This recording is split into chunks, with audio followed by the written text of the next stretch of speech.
There are two potential paths out there for acquiring a locomotive.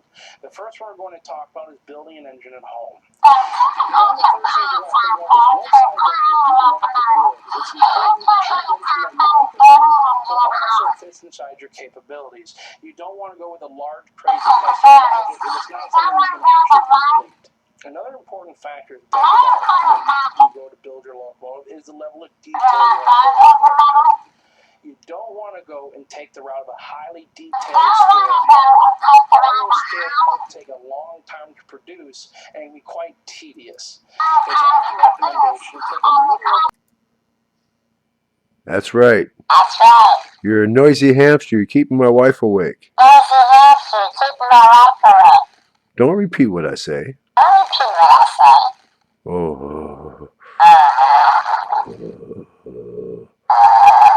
oh, you insolent little rodent.